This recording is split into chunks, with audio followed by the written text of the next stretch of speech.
咁頭先教授都有提過話呢個降膽固醇藥其實就唔係幾好嘅。係。咁呢度有朋友問，咁如果降膽固醇藥唔好，咁但係佢又高膽固醇喎，有呢個問題，咁點咧？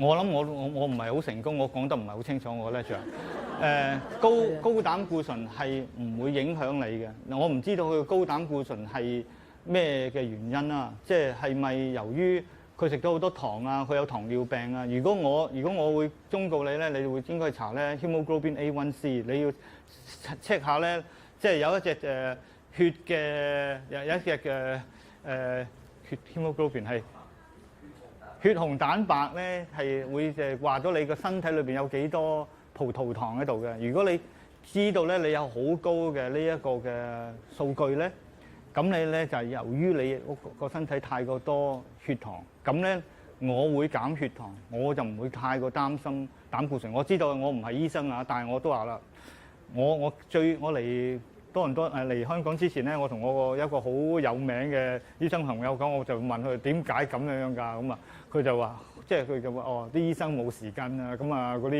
啲藥廠咁樣講，咁啊佢以為啱咁樣，咁啊佢以為啱，咁你個條命就喺佢以為啱個即係下邊。咁我相信咧，我相信我啱。如果我唔啱，我唔走出嚟講嘅。